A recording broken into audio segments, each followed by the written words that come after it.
My name is Rossen Stoyanchev, and this is Stephane Maldini, and we are going to talk about reactive web applications.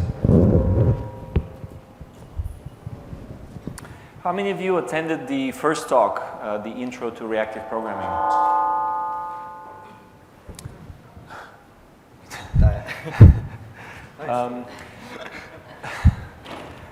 Yes, so the first talk was an introduction to some of the building blocks for creating reactive web applications. So if you didn't get a chance to see it, I highly recommend taking a look at that when it's available. But what we're going to do in this talk is we're going to bring it up on the level of web application development, which is a natural starting point, and see what we can do there, and kind of try to present some of the thoughts and some of the research that we've been doing, and where we think we're going with this.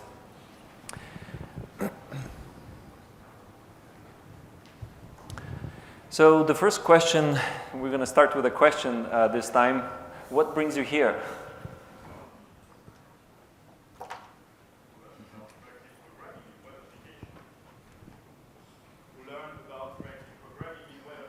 To learn about reactive programming. So what makes you interested in that subject? Buzzword. Sorry? Buzzword, okay. That's important. The reactive manifesto, that's buzzword. More buzzwords, yes? I'm interested in RxJava and also how to make my application more efficient. So I think reactive is a good way. Interested in RxJava and how to make the application more efficient. Okay. So efficiency. So any others? Yes. To learn how this changes your mindset with web programming. Okay. Yep. To learn how far behind we are in application design. To learn how far behind we are. Okay. Anything else? Yeah. To see if it actually works. Okay. Oh, it seems like it actually works. Okay, but the question is why you're here. To learn more about it. Yes. Okay, so obviously we're here to learn more about it, and that's where we're going to go with it. Hopefully we're going to help you out. So the next question for you is, what is reactive? Any definitions? I have a guess. Yeah? No, I'm not sure actually. Anyone else? I prefer first leave educated guess to the audience. Right. Okay, so in the first talk we actually covered this in a fair amount of detail. And one of the main things that we really focused on was non-blocking, and for applications becoming non-blocking. So why does non-blocking matter? I don't know. What does it matter? Actually, Rossen, what does it matter? Rossen? What does it matter, Rossen? Sorry, I'm downloading something. 1 minute. Rossen, I want to know now. I want to know the answer. Why non-blocking matters? Hold on. Maybe I can ask someone else in the audience. Do you think if I bring everyone in the audience to see, as each of you are actually a computing resource, if I bring all of you here, maybe one of you might be able to answer that question? It illustrates the problem of trying to use computing resources and how if something is blocked, applications become unresponsive. And we can try to solve the problem by bringing in more resources, and of course that works, and that can carry you pretty far. But there are certain limits of scale in what you can achieve by doing that. Yeah. So really what non-blocking is about really changing the way we approach becoming more concurrent and more scalable, rather than relying on more hardware and scaling up. We're talking about actually more effectively using the resources It requires more work, but the payoff is much bigger. And I guess there are certain categories of applications that are reaching that sort of limit. It's probably not most applications today, but there are definitely lots of examples of applications that... You can definitely think about IoT or, well, massively concurrent services. That's basically the kind of reach this pattern is trying to achieve. So is non-blocking going to make my application faster? Actually, how much faster is it? Do you have an answer to that? About 35%. Right. Is that good? Not sure. I wanted to get 50 or 53% more performances. I expected that from non-blocking and this new stuff. You know, it's all the rage now right now. Why isn't it 50% or 53% faster? Yeah, so the bottom line is that it isn't about making applications necessarily faster. In fact, it might even require more to achieve. What this is really about is about making sure that applications are scalable in a more predictable fashion so that when you reach higher loads, the application behaves in a more predictable manner. And that's really the challenge. It's not about making the application faster. In fact, the kind of change that we're talking about, it's kind of hard to think about how much faster would it have to be to motivate it, but it's more about reaching limits of scale and trying to remain stable there and fault tolerant. So non-blocking in many ways means internet scale. It's driven by applications that have to scale massively for internet traffic. That's one very significant driver.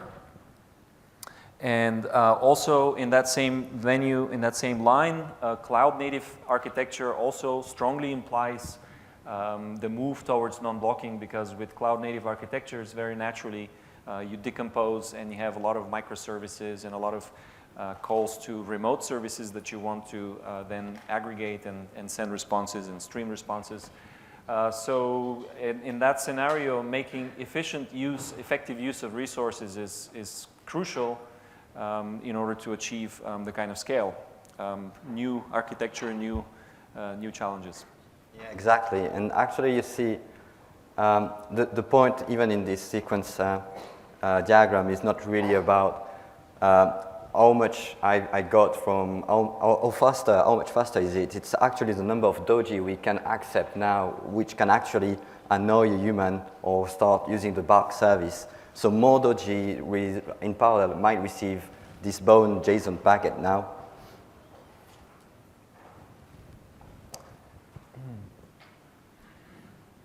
So we're going to talk a little bit about where we are today in terms of web applications and kind of as we start bringing in all these ideas about reactive, where that takes us.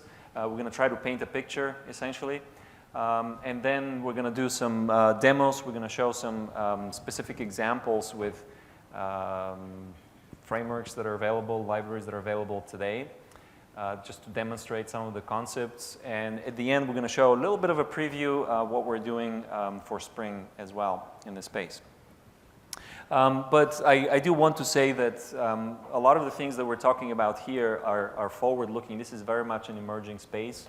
So if you're coming here primarily to learn and to be educated, this is the right time to do it, because there's still a lot that needs to happen, but it's a big enough topic that you wants to be ahead and start to become familiar and learn. So in terms of where web applications are today, servlet containers and servlet APIs predominantly what we use to build web applications. And over time, we've introduced, for example, asynchronous behavior starting with Servlet 3, which essentially allows us to decouple the handling of the request from the servlet container thread, and then we can do different things to complete processing without holding the servlet container resources. So that enables scenarios like live data in web applications, live events, streaming, HTTP polling. And we're reducing the burden on the server thread pool for I/O intensive things like scatter, gather, making calls to external REST APIs. So the Servlet 3.0 API, well, it wasn't, originally the Servlet API wasn't built with this in mind, so it's a little bit quirky the way it works, and also to grasp it in its entirety, it's somewhat complex. It has a few drawbacks, a few caveats. One of them is, for example, no notification for when a client goes away, so you kind of have to rely on heartbeats to ensure that you catch that. But Spring MVC provides full support for this, and it's in the form of the deferred result that you may know. And it's quite easy. The lesson there is that it's quite easy to introduce into an existing application. It's possible to take the web layer and make it asynchronous and do these kinds of scenarios. In Servlet 3.1, we also have the non-blocking I/O API, and that's for reading and writing essentially without blocking. And probably not something that's seen very often, so I'll just explain a little bit about the way it works. Essentially, you register a couple of listeners, either read or write listener, and that puts the request in non-blocking mode. And what this means is that the same servlet input and output stream that you know, it's the same API there, but you can't just call read or write, the blocking read and write. You now have to call is ready, and then if the answer is yes, then you can proceed, but if the answer is no, you're going to get called back in another thread to do that later. So same API, but really fundamentally very, very different, and it presents a lot of challenges for how you would actually take an existing application and start using this. So the bottom line is the Servlet 3.1's been obviously it was carefully designed and discussed, and it does provide the fundamental capability, the non-blocking ability. It's fully non-blocking. However, it's really not easy to use correctly, and it has a number of pitfalls. In fact, there's a presentation, a really good presentation by Greg Wilkins, Into the Wild with Servlet 3.1 Async I/O. And he basically talks about a number of these pitfalls and also points out that there are many innocent-looking parts of the Servlet API that could suddenly be blocking. So mixing the non-blocking and blocking parts of the Servlet API is a bit of a challenging proposition. So as a result, actually, the Servlet 3.1 non-blocking API, I've seen certain usages for kind of new scenarios, but I haven't really seen it integrated into existing applications much. Now, at the same time, switching slightly topics here, a different non-blocking API, the reactive stream spec for the JVM, and this we talked about extensively in the first presentation. In fact, Stephane here was part of creating that specification. It's a collaborative effort.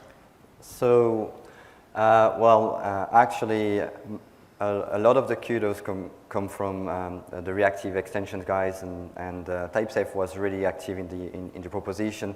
That was a very interesting collaborative effort. The release for this specification, which has a form of a jar, has happened last April, and it's under Maven Central. It's actually getting quite a good momentum across across the JVM ecosystem. So a few database drivers or even all the runtimes, all the asynchronous runtime are getting compatible with reactive streams. So expose and understand this reactive stream specification, meaning they implement the interface, but they also implement the behavior, and this behavior is tested with a strong and unforgiving TCK. So we can communicate each other. The only small issue in that story is that, it's so good, and it was actually missing into the JDK. Sorry, we got now this adopted under a new kind of package in the JDK9. So there is a kind of disconnect between the packages, which is going to make probably raise probably interesting question for inter-compatibility, which we might try to solve in our Spring Reactive story as well. Right. So we have basically this spec that can be used for non-blocking components, for interoperability components that are built by different providers, and different types of things going on in the data layer, in the web layer. Seems to be a good match for kind of the non-blocking space on the website as well. This is just briefly the Reactive Streams API with the publisher and subscriber. We're not going to go into a lot of detail. We did that in the last talk. A major component of Reactive Streams is the reactive backpressure, which essentially means that when you have non-blocking components, each one is providing data, and it may be coming in chunks or individual objects, whatever it is that you're streaming. You need some kind of flow control so that, if at all possible, depending on the source that's giving you the data, you want to make sure that that data comes only if the consumer can consume it. So that's a kind of a fundamental thing which is really helpful in non-blocking applications. So if we take this for network I/O, essentially you might have something that looks like this. You have a server HTTP request, something that represents the request and response. And now, instead of having the blocking servlet input stream, output stream paradigm, you have a non-blocking mechanism for consuming the body of the request and for writing the body of the response. So that's kind of really what this is about. Now, on the writing side, you will see this is kind of interesting. We're writing with a publisher. So we're providing a publisher to actually write to the output stream.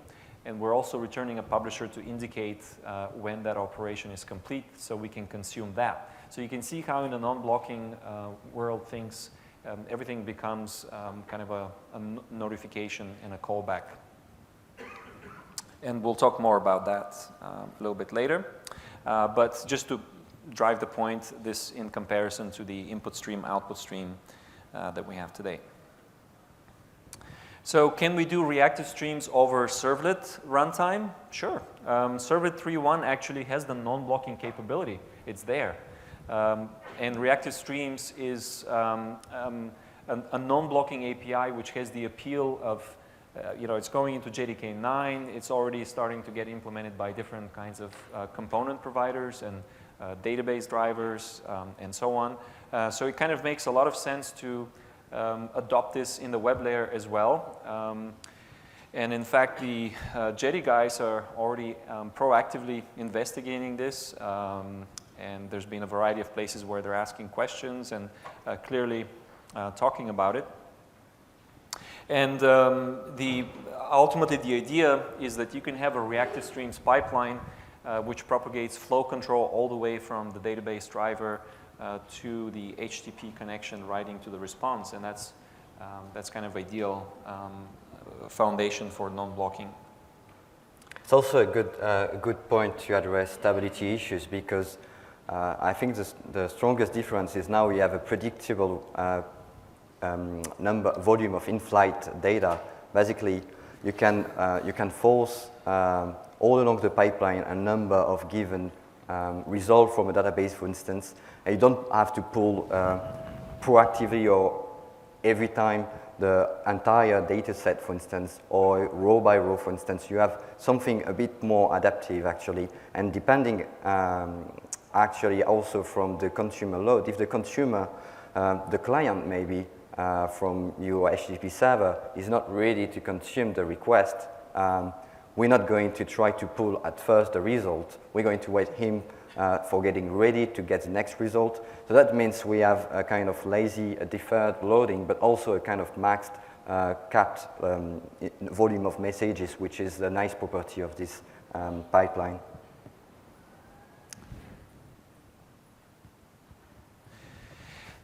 Reactive streams in servlet 4, that's a couple more question marks. It is under discussion in the expert group, and we would really like to see it happen. One potential obstacle there is that Servlet 4 is part of Java EE 8, which is basically JDK 8 baseline. And that might be too much of an obstacle. We hope not, because reactive streams is adopted as is in JDK 9. So it's really just a matter of jars and packaging. But we'll see what happens with that. Reactive streams over Netty. Absolutely. Actually, Netty is the elephant in the room. It was designed from the ground up to be non-blocking. It's quite easy to translate to reactive streams semantics. So you can kind of begin to see the idea here that you can have reactive streams as the kind of the non-blocking API, and that can be then translated and adapted to different kinds of runtimes, whether it's a servlet container, whether it's another non-blocking runtime. In fact, it really opens up the options. There are a couple of ongoing experiments. Well, they're more than experiments really, but they're still work in progress. They're not at version 1.0. RxNetty and ReactorNet are two projects that are building on top of Netty and exposing the reactive streams API. And in fact, you want to talk to this? Yeah, the space is, I think, the initial, really, the biggest player, as far as I know, in the space, implementing directly reactive streams are, well, the ones you see there. ACAS, the initiative called ACAS Stream. Ratpack is a really good also adapter and very elegant adapter of the reactive stream specification. We have also Vertex, which fortunately I didn't have really time to get into, but they do support and claim to support reactive stream from the ground as well. And of course on the right, well, the green logo is Reactor-Net, and the purple or pink logo is the reactive extension logo, so RxNetty. So, well, now we get a sense of this adapting layer. You have any kind of runtime supporting I/O, non-blocking I/O, and on top of that, we can count on a reactive stream implementation to provide the access to the write or the read input or the write output in a non-blocking fashion. But that's really the driver for this kind of new runtime. The runtime below is not something you're getting to access directly. But if we think about that, and if we think about what exactly expose reactive streams, remember the interface. Publisher is nothing but an interface with one method, which is subscribe, basically. You can think that in a web use case, you need a bit more flavor, a bit more API to, well, to play with a web request, an HTTP request.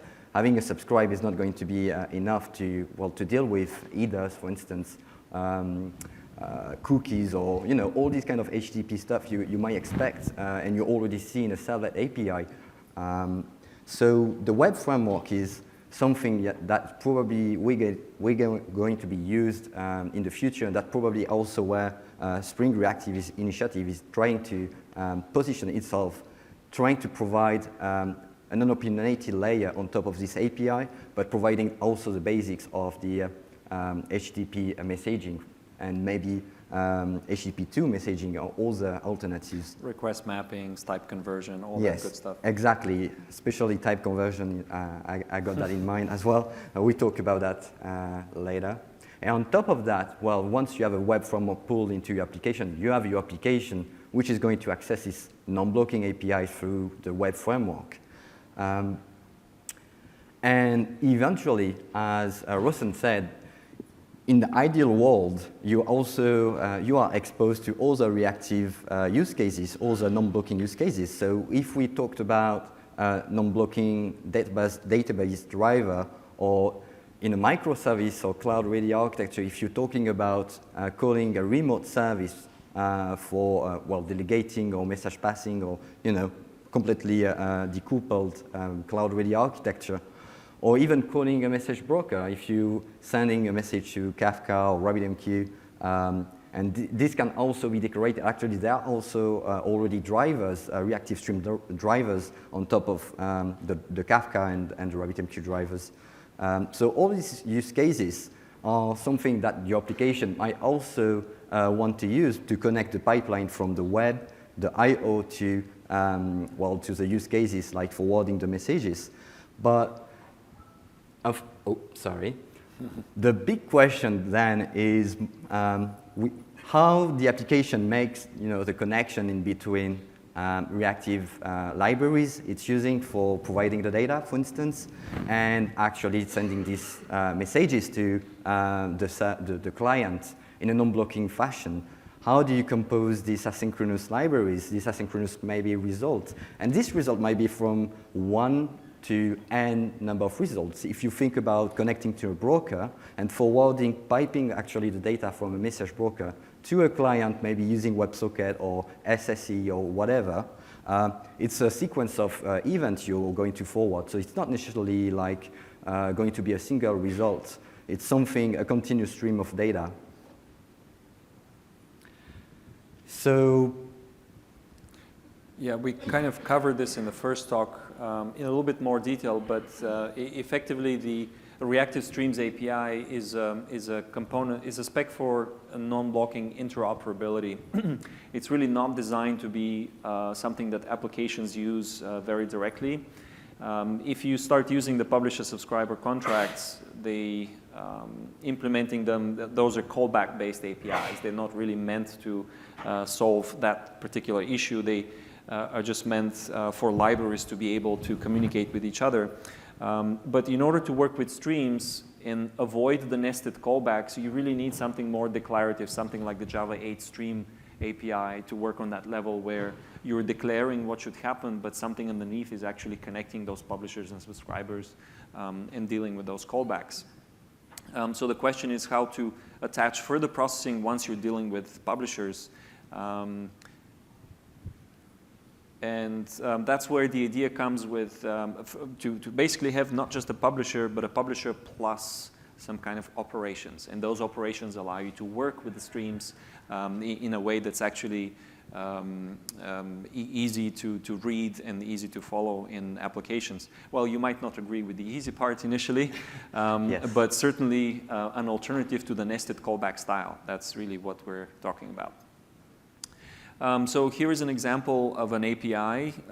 This is the Reactor Stream module from the Reactor project that gives you effectively a publisher. So streams is kind of like a factory class for creating stream type, and the stream, that's from the project Reactor, and it is a publisher.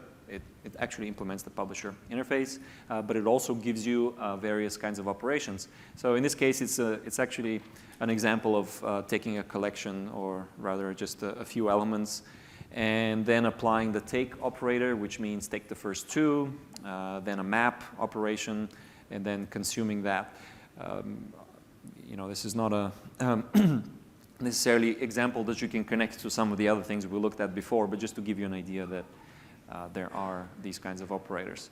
And then there's also reactive extensions. That's another stream composition API, which is actually implemented in multiple languages, and it's very, very extensive. There are lots and lots of different operators, and again, they're implemented in different languages. But you can see that it looks pretty similar, but instead of, it's not called a publisher, it's called observable. You have observable observer. Actually, RxJava, as Stephane mentioned, the RxJava team participated in the Reactive Stream spec, so they're very much on the same page. And RxJava predated Reactive Streams, so it doesn't implement those contracts directly, but version 2 of RxJava will be based on Reactive Streams more directly. But for the moment, there is a bridge between Reactive Streams and RxJava, so it's quite easy to go from observable to publisher and vice versa. Right. You wanna? Yeah, on this one.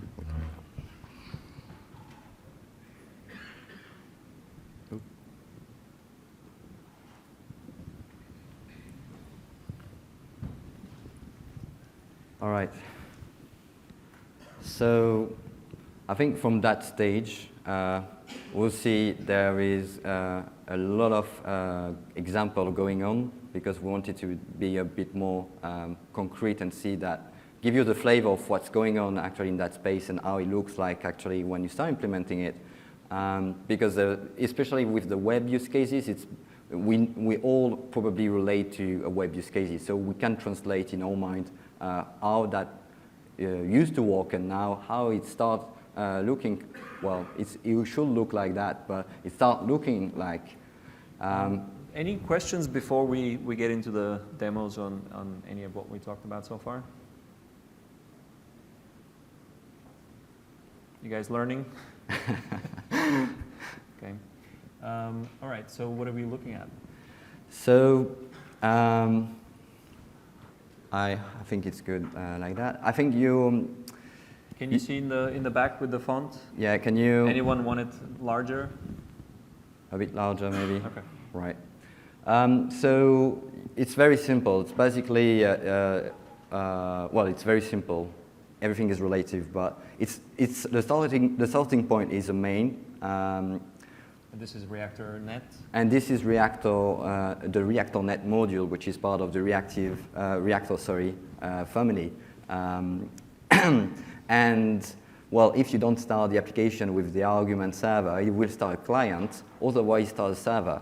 Most of these libraries, interestingly, both provide the client and the server side implementation. If you take RxNetty, you will see that. If you take, even Vertex has some implementation of that, but Reactor.net is also, or AkaStream also implementing both a server and a client. So with these libraries, you get both this non-blocking, both client and server. Can be used, for instance, for load testing, massively concurrent testing some server, because it's good at doing concurrency, not performance, but concurrency, and you want that when you do concurrent testing. So let's start with the server, actually. How does it look like? So this is a static import. You know, it's imported from this factory here, which is called NetStream. And NetStream has a few methods, including the one from the streams factory. So it extends the stream factory and provide decoration for specific clients and servers, HTTP, but also UDP and also TCP. It's not only HTTP, actually. So the server is, in that case, very simple. We start with a port, a number, and the interesting part is this get is not actually a get something from the HTTP server. It's just declaring in a declarative way, and we see that all along the frameworks, a get handler, basically. It provides some kind of routing, which is going, in that case, to receive get request, HTTP get request. And we're going to listen on the routes, because that's provide the routing. That's also provide, you know, this kind of pattern matching as well. But it's not the full-blown web framework. We're not talking about Ratpack. We're talking about simply routing requests to specific handler mapping, basically. Basically a reactive streams layer over Netty. Yeah, it's a simple reactive, as Rossen just said, some flavor to Netty non-blocking fashion. So what happens in this get method? Get method is going to declare, it's taking as a first argument where you want to listen. And a second argument is going to be a lambda, a function that receives every connection, which is actually a duplex connection, because that's the same component you're going to use to consume the data from the client and also reply to the client. So here a channel represents the request and the response. Exactly. So you can read from it and write to it. And you will see it might be implemented differently in a different fashion with a separation between request and response. It depends on the API, but in that case, it's a duplex channel, basically. So this method is actually invoked every time someone hits the root on your HTTP server. So for each of these connections, what do you want to do? In that case, for each of these connections, I'm just creating what we call, well, in that case, a call stream. So simply something that's going to emit one thing, basically. And because I didn't declare any codec and any serialization technology with the HTTP server, which you can do, by default, is going to expect another container object we have in Reactor, which is a buffer, an abstraction on top of the byte buffer libraries object from NIO in Java. So it expects to send a buffer, and you can create buffer from strings. So we're going to reply with hello world, basically. And we're going to reply because we have this write-with method accepting a publisher, and stream is a publisher, if you recall. So we're going to pipe this stream just into the response. That's only what's going to happen. But note that if you look at the write-with method, it returns publisher as actually you've seen in the previous slide. It's interesting to also return a kind of notification mechanism to be sure that the request has been written. Let's go back to,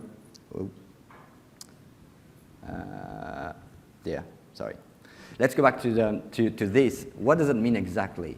That means write-with is going to return something which you can subscribe to know when the response has been actually been flushed. So that might be important to continue to resume some other processing. If I do... So when that write is complete, do something further. Yeah, if I do, for instance, if I subscribe that, and it's a publisher of void, so it's basically a publisher that doesn't emit anything but complete or maybe error. So that's also a nice callback if you have write error, for instance. But you can chain as well. I'm not going to get into the nice flavor of functional programming, but there are multiple methods like concat that allows you to combine multiple pipeline basically and give that after the write, give that behavior where you want to do something else after the write is really done. So does this run? Is this runnable code? It's runnable code, hopefully. Let's start the server first. So I'm not starting with an argument, so it should start the server, actually. So it's bound to 8080. If I do have a kind of browser, is that a kind of browser somewhere? Right, Sorry, I'm not super used to, fortunately, to Linux. So we want to start it with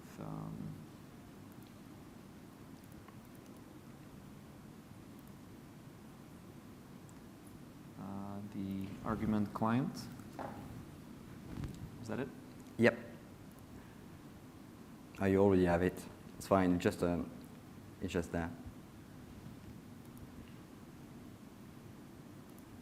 So let's call that client.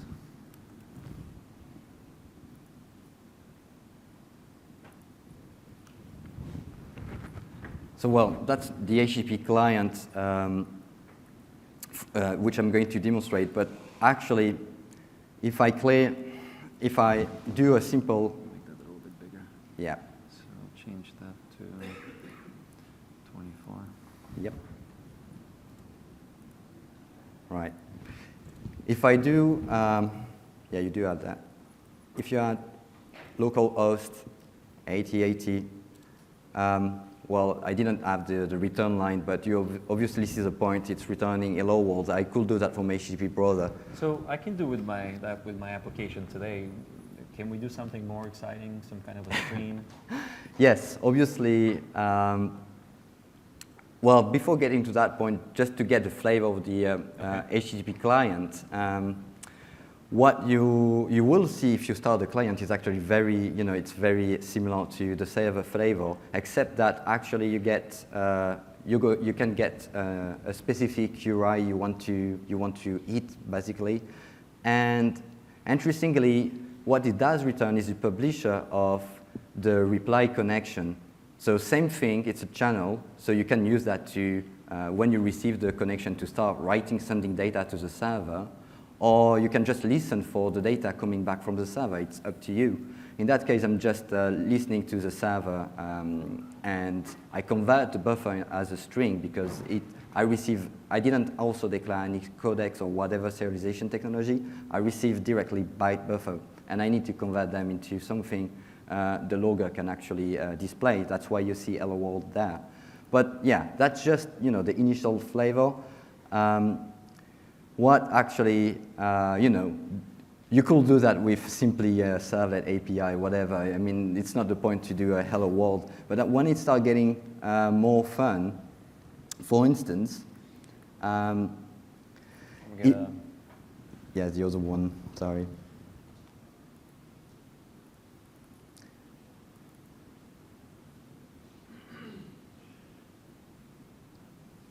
Nope. Maybe we can just get it in here.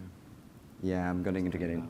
So what I can do, because it's a pipeline, I'm piping a response. In that case, I just piped a simple string response. But what if I just, want to send something every 1 second, or just, keep the connection open and send something to that connection?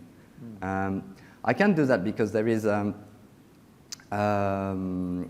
what we call interval or period, depending on the libraries, factory, which is going to emit an event every X number of second or milliseconds.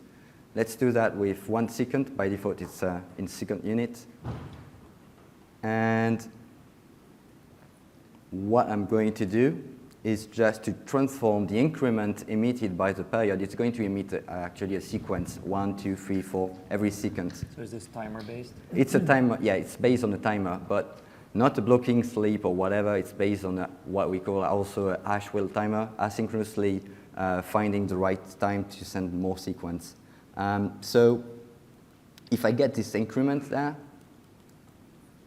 I can transform it into what actually, because I still need to transform it to buffer, actually what we need. So, yes, sorry, because it expects a string. We don't have converter for every kind of types. So if we just run it like that, is it going to work? Yep. Oh, I need just to restore the server. And if I run it, what happens? Why doesn't emit anything? So it's very hard to guess at first.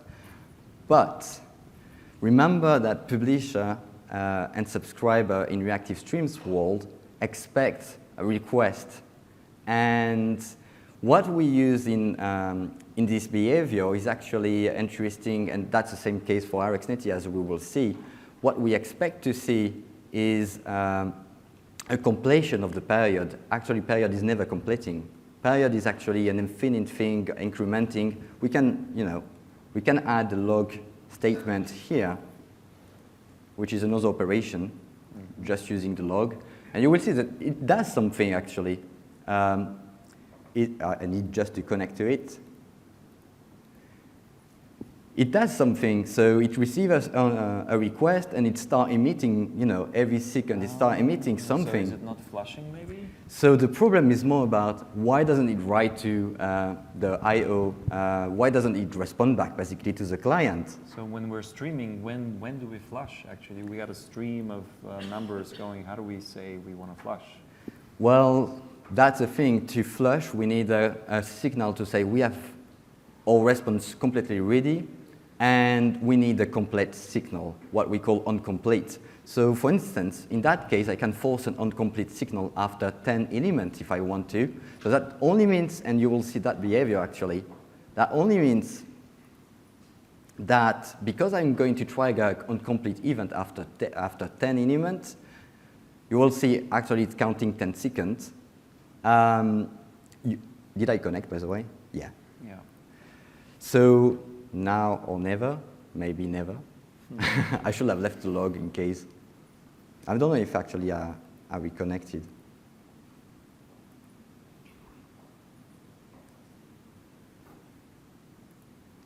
Maybe make it 5. Yeah. And add the log. Let's do that. Live debug. I'm not even sure I've restarted the server. Oh, damn, it was good. Yeah. But yeah, so you see after 10 seconds more or less, we stop because maybe... So implicitly when the sequence ends, there is a flush. So that's, one way to get to flush, but you might also want to flush nothing happens. Periodically. 5 elements, now something happens. But what if you want to do that, every time you want to flush, write and flush basically. Obviously we have shortcuts because, explicitly having a complete to signal this flush is a bit, is a bit limiting basically. So what if we want to flush every time? Well, we have a simple shortcut for that we call capacity, which is how many elements I want to get in this stream at a time, but also we use that information in the I/O binding to say how many elements do I need before I start flushing. With 1, obviously, it's going to be every element. So now, if I do restart my server. So is this capacity operator that's driving the consumption? So instead of endlessly consuming, Yeah. I'm consuming one at a time. Unbounded consume, I'm just consuming one thing at a time. Yes, and did I restart? Sorry. And I guess that gives you a natural flush boundary because you're consuming one at a time. The server can take that as a queue and start flushing after. Exactly. You see actually the behavior, instead of requesting like previously unbounded number of data, it was doing that. By default, it was requesting everything in the stream. Now it starts requesting one by one, so we limit the number of in-flight data to one by one.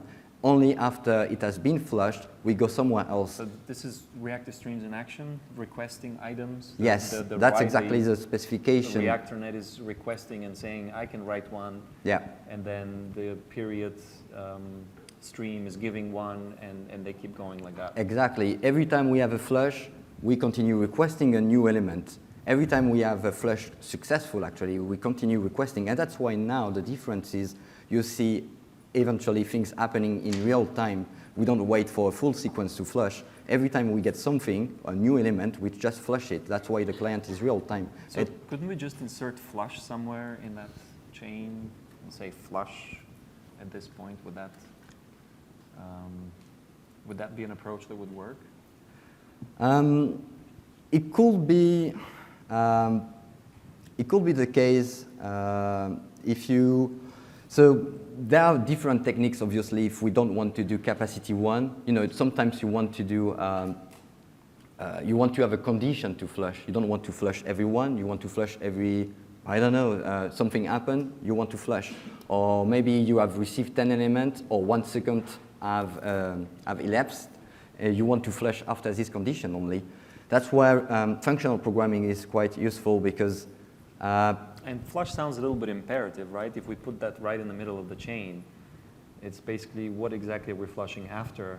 Yes. Are we flushing after the first item? Are we flushing after 5 items? Are we flushing right then, but it might be in the middle of writing, so it's not clear exactly what flush would mean, right? Exactly. So we're kind of working with sequences here. We need different ways of expressing things like that. So another technique then, because limiting to counting is a bit unfortunate, another technique is to just delimit different stream and use different stream to complete. So because complete signal the flush, what if actually I'm going to use the same one because I want to create a new stream every one element. And I'm going to use that boundary to write something, actually. So, sorry.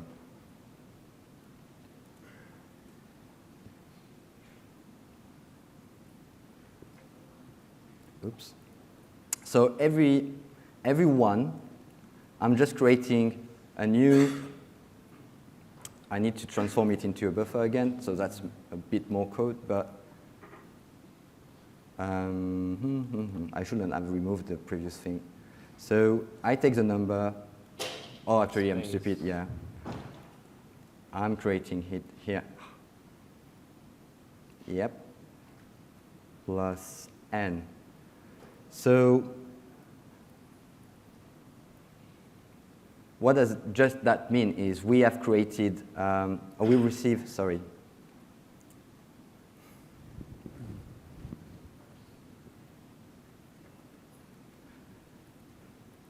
Because this is a stream, actually, we receive. So what that exactly means is for each window, which is a substream, we have a delimitation. They are going to complete after one element in that case, but we could have any kind of arbitrary completion mechanism. In that case, the window is going to do that every one.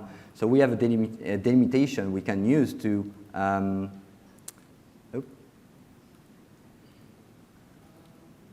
to actually get a separation. And we can then pipe every of this new created window into write with. So what does it mean in the end? We can call write with multiple times. So that's what we call also multiplexing. We can merge multiple different pipeline into a single connection back. So just a couple of things to point out here. So there's a lot of probably new things with window and flat map operator, but the flat map operator is basically a variation on map where what you're mapping to is not just another type, but it's another publisher. So you're transforming every individual item into another publisher. In this case, we're calling channel write with, which itself returns a publisher for the completion. Essentially, flat map is map and merge. So merge them back into a single stream so that we're producing a single stream. And then the window is basically taking slices of number of elements as the stream comes and then creating new streams out of that, which creates complete streams. So taking a single stream and breaking it up into consecutive streams, and that gives us flush boundaries.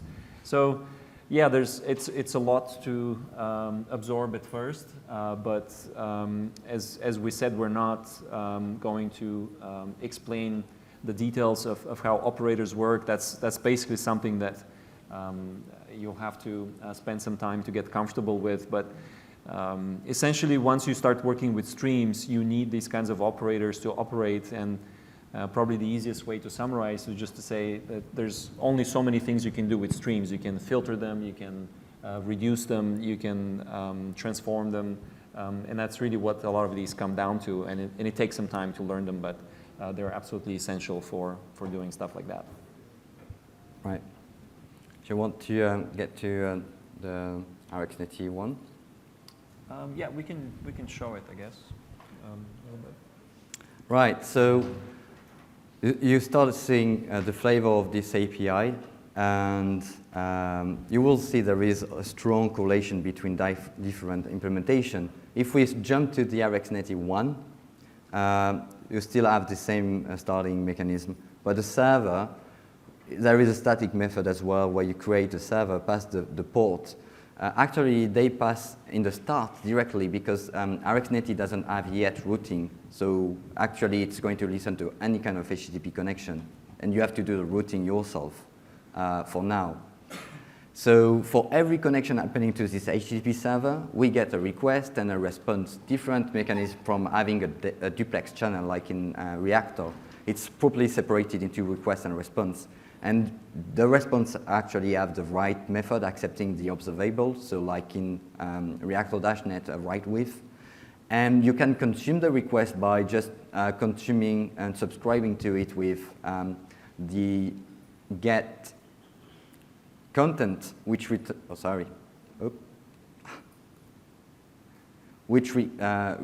the observable of incoming sequence of things the client might send as well.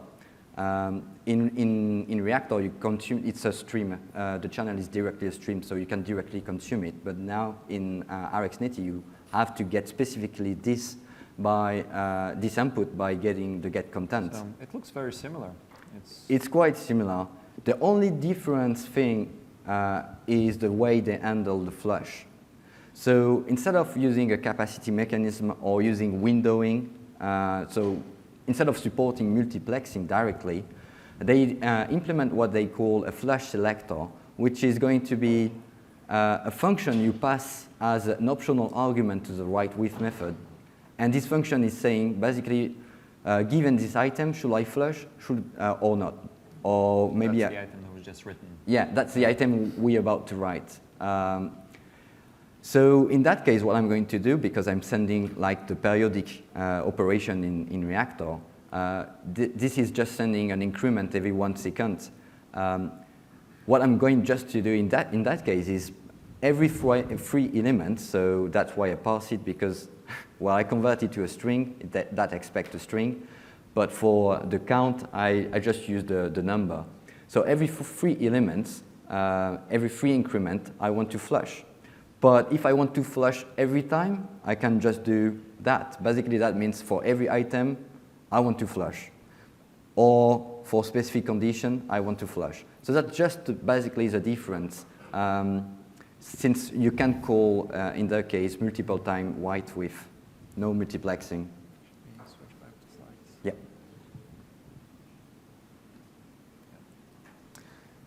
Right.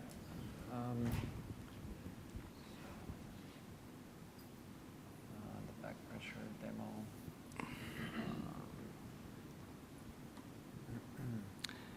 So, yeah, it jumped a bit further. So we just see a quick flavor of what happens. RxNetty is really is this layer above Netty basically. It doesn't work with the routing. It doesn't try to implement everything. Just try to implement everything at the connection level. That's what really is RxNetty for now.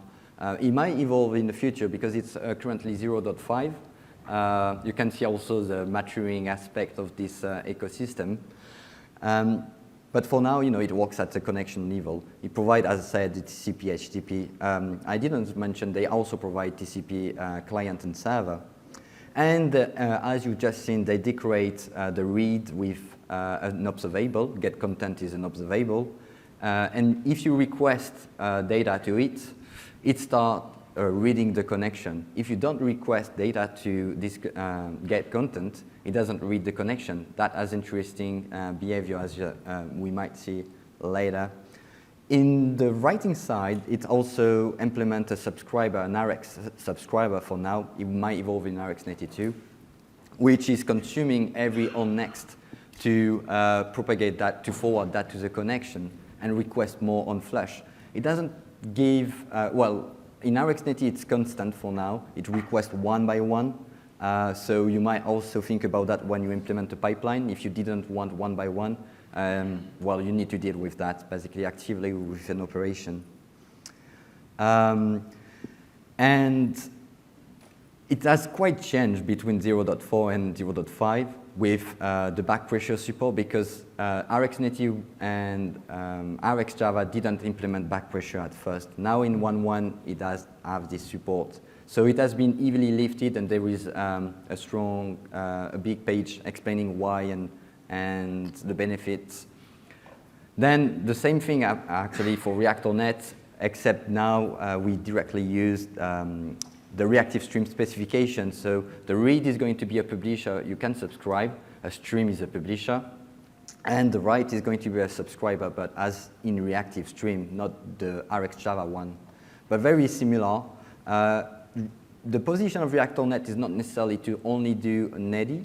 It also decorates 0MQ and might aspire to decorate all the asynchronous runtime.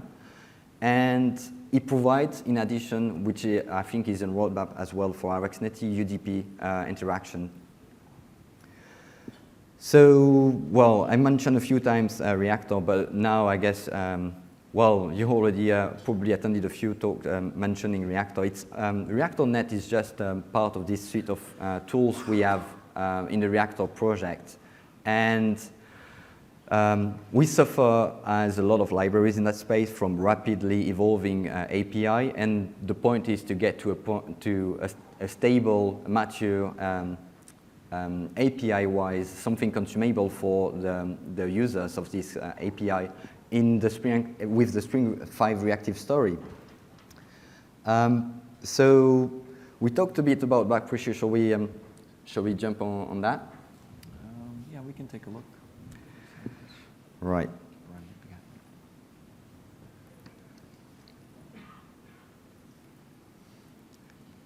Well, we already started mentioning the story about requesting, but what really happens actually when you don't request a connection? You have a server, you receive your connection, and for instance, you have you have a repository, maybe in that case, it's a fictive repository from a fictive Spring async data, returning a publisher you want to subscribe to, or a stream you want to subscribe to. That's typically the kind of use cases you're going to come across when you start piping the database to an HTTP client, for instance, an HTTP response. So this one is just returning, find all is just returning a stream. You transform that into something ready to be consumed by the HTTP server to send to the client, the buffer. We log a bit, and we use the capacity one to make sure we flush every result and request one once we have flushed. So if the find all was only reading the next row in the database only after receiving the request, that means once we should, the first row got written to the client, we can start doing query for the next, or maybe we have started prefetching and we just get the next result. So it's really very flexible on that aspect. The interesting aspect also with the request mechanism is when you stop reading, when you stop requesting, basically, what happens to the client? It might be stuck, in fact, because if you stop reading a connection, the problem is the client can, at some point, will start being back pressured. Basically, it can write to the socket at some point. If you don't read the connection on a server, a client can't write. It's going to be, you know. So the client is also using ReactorNet, and that's back pressure driven. So is that actually back pressure across the socket, across the network? So the problem today is we don't really have a back pressure protocol. Well, it's evolving in maturity space. There are some initiatives around that, but it doesn't really propagate the back pressure across the boundaries. Okay, so each side is using back pressure for its own purposes, exactly, for consuming and producing, but it's not like they're propagating the back pressure requests across. Exactly. The So network. So what happens? If, do I have a server running? Yeah. If I start running and I start the client, which might be something, right.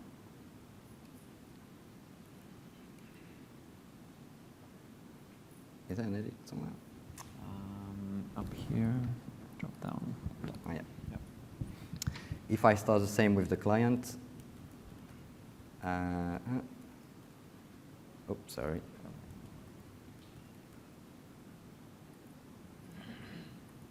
So the server started, I'm starting the client as well.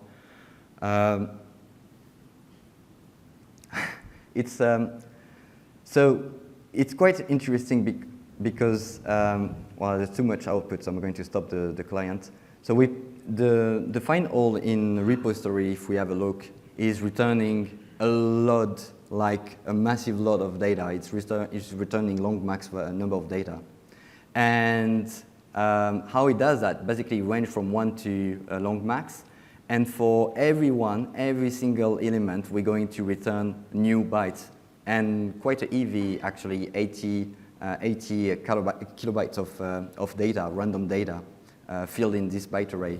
So we're sending massively data from the server. You can think about video streaming, for instance. That would be the kind of case. So you might be overflowing. You might be overflowing the client. You might guess. In the first case, because, sorry, yeah, because we're getting back to, if we look at the client, we also use the capacity one, which will say, because we consume the request, the response, we say, I'm ready to read the next value as soon as I've printed the log of this value, basically. So it's going to be quite fast, even more because we're local. That's why you see the fluid of data in the log. So what happens if the client is slow? It's doing something that's not able to consume them so fast. So that's the thing. What happens if the client is super slow? Oh, I started the client without the server. I started two clients.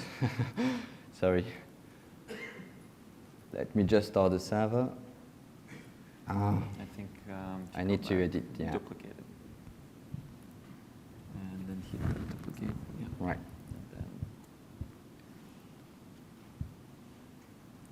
Right, it's misleading, but it's a server. I'm restarting the server. I just uncommented in the client. I've simulated some kind of slow walk. Simulate latency is doing the most badly thing you can even do in this kind of world, doing a sleep, which you might do right now, actually. And so the simulate latency is going to, every time to pause for 2 seconds before requesting the next data. But the server doesn't care. There is no correlation. It's going to try to send as much data as possible.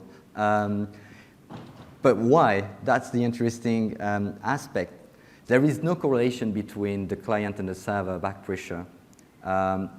The server has no idea of how much the client can consume other than keep trying to write and see what happens. Even if the server tries to request more data after he's sure that actually he has flushed the previous packet, there is a few things, a few layers in between you, the server, and the client, including the host TCP buffer, including Netty buffer as well. So before getting to the stage where you start getting stuck, it's going to say, I can flush, because basically virtually it can, even if the client is slow, but it's sitting somewhere in the middle between the server and, well, not in the middle actually, on the TCP buffer from the server or from the client side.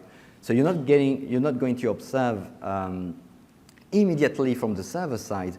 You're not going to observe immediately a flowed, a blocking or passively blocking behavior. But see, actually my server is not doing anything now, while the client is still consuming stuff. So is the server blocked actually? Is it holding a thread? So, and that's the most important thing. Is a server holding the thread because the client is fucking slow? That's what we need to understand. If it's the case, well, you can go back and say, that's bullshit. I don't want to listen to that anymore. If it's not the case, what does it mean to you? It just means that you can have massively number of concurrent clients like that being slow as himself, this one, but still the server will handle that difference because it's hopefully not blocking the thread. I don't know if you get your kit Java on it, but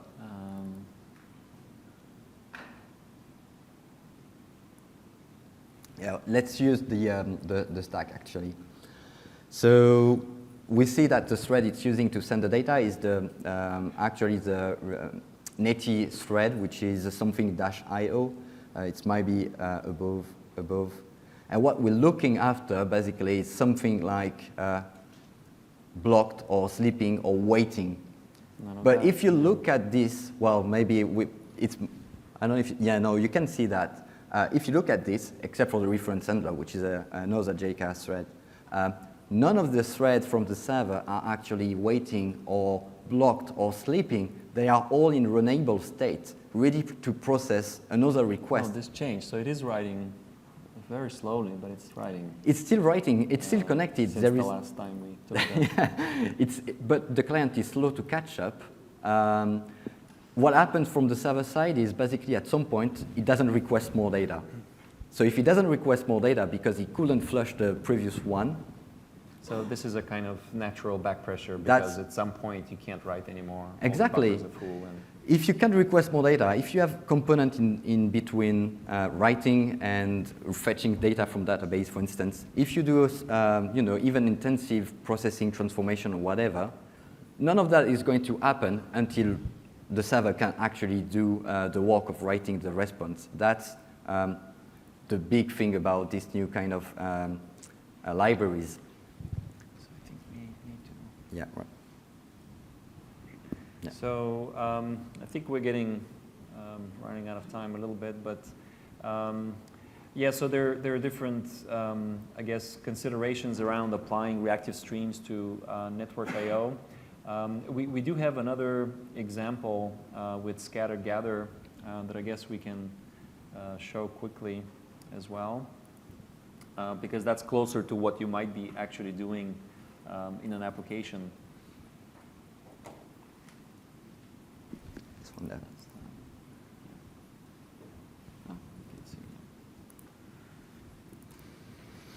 So in the scatter gather, we have also a server, and you can see here that we have two HTTP endpoints, and we're getting data from them, and then we're merging those two streams and sending that back to the client. And then on the client, we're consuming that and then transforming and logging the data.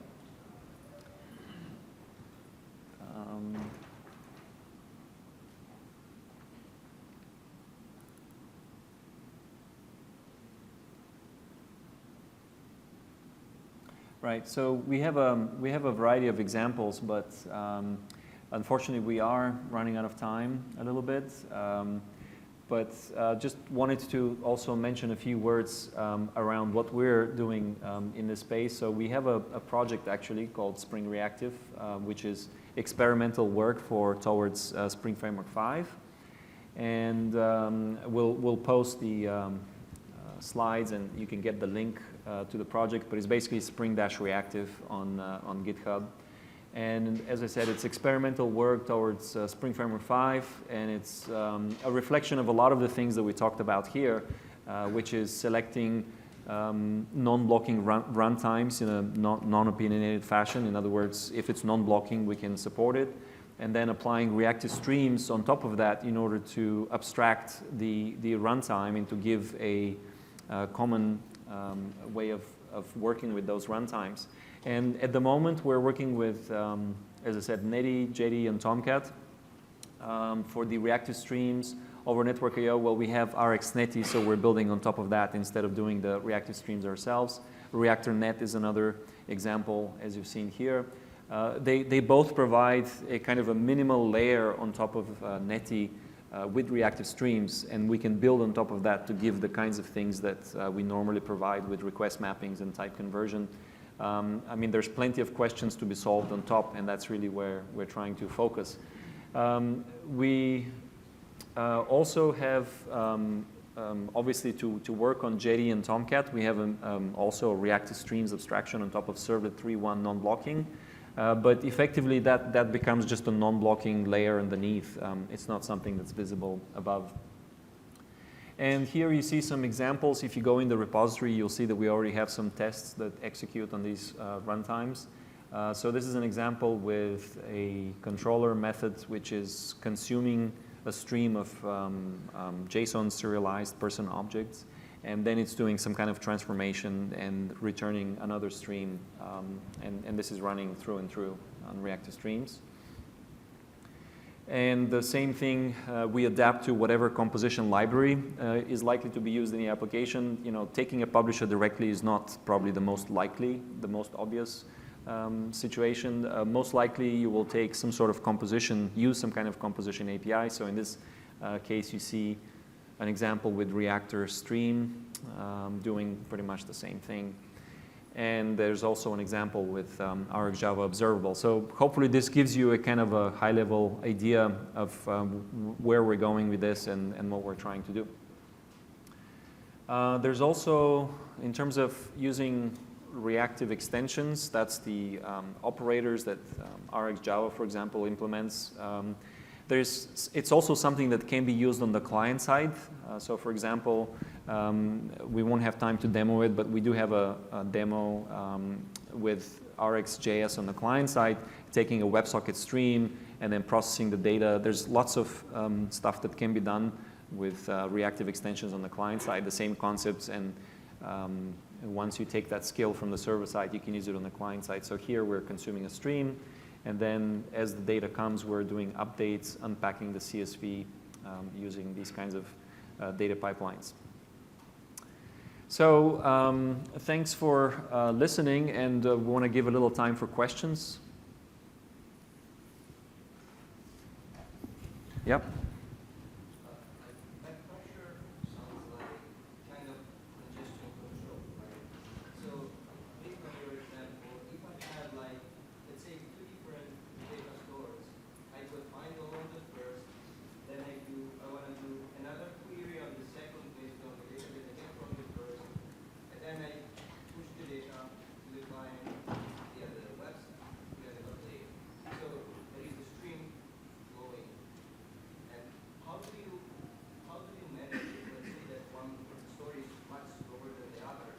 What are the indicators and what kind of algorithm do you use to measure these things that you tune the flow, the stream? Right, so the question is, if you take this and imagine an application, you'll have a data layer with maybe a couple of different publishers, and then you'll be taking that, maybe connecting them in some kind of dependency and then streaming that through the web layer back to the client. So how do you work with producers that are faster than consumers, and how do you tune that? So if you have a difference of rate, and Reactive Streams specification actually precise it on the GitHub README page, you see exactly what they mean by accepting a temporary situation of difference of rate. So if you have a slow consumer, for instance, or so there are two cases actually. If you have one slow upstream and one fast upstream, it's not really an issue, because the fact that you have a request mechanism coming only when you have processed the data, that does prevent to reach more data from one of the fast upstream. So the slow upstream is going to degrade the rate naturally of the fast upstream, because it's not going to request more data to the slow one, to the fast one, until the slow one has sent something. There are multiple strategies of merging, basically, but that's one of them. Because you're in a data pipeline, the request propagates, the back pressure propagates through the chain to the source producing, or however many sources are producing. And obviously, it's not as simple as that, but that's really what this is becoming set up, is to be able to deal with these kinds of questions. And if you look, for example, at RxJava and also Reactive Stream, there are, for example, different kinds of operators. Well, there's hot streams and cold streams, for example, where hot streams, well, they'll keep producing regardless of back pressure, because they can't stop. Then there's others which are very well adaptable to back pressure. If you take a database cursor or reading a file, naturally the back pressure should very well propagate all of this all the way through. But you have some kind of a hot source which continues to emit, and there's nothing to be done about that. Then at the end of the day, you have to do some sort of buffering, maybe for periodic bursts, or dropping or sampling. So whatever it's going to, at that point, it has to be an application choice, and there are different operators that allow you to deal with streams and do sampling or windowing, and basically applying some kind of back pressure against hot sources, hot streams, and that's a strategy. Apply some kind of strategy, whether it's dropping or buffering or. Yes?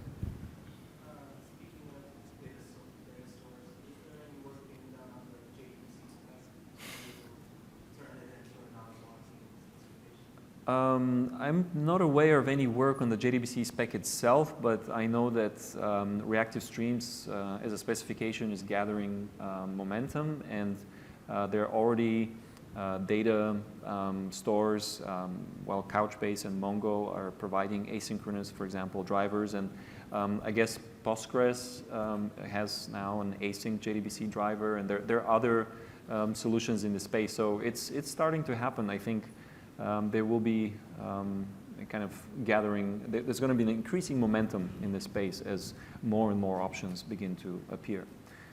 Ultimately, a few companies are sort of pushing ahead because they really have this problem today, and they need to solve it, whatever the cost or whatever the means.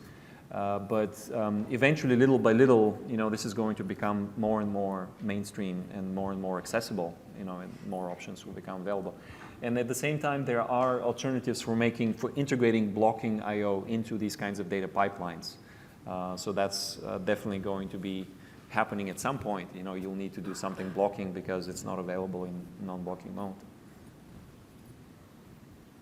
By the way, just in the meantime, in the background, try to also do some animation showing different implementation. But one of them is interesting. It's AkaStream in this sample using the Java flavor. I don't know if it's because I use Java, but still it's quite more verbose compared to the two other examples. That's only to send the hello world, basically. But there is a bit of ceremony, but I guess the ability to scale and use the actor system is something interesting and something you might use in some use cases. But yes, that's this kind of API you might find in AkaStream. Where in the case of Ratpack, that's a Ratpack server, you have multiple entry points to pass a publisher, so like a stream. And one of them, for instance, if you want to send WebSocket messages, is WebSocket broadcast, which accepts a publisher. So in this case, I'm going to, and that's what I show in the background at some point. It's just emitting a sequence of elements every 1 second and passing that as a WebSocket broadcast subscriber. Any other question?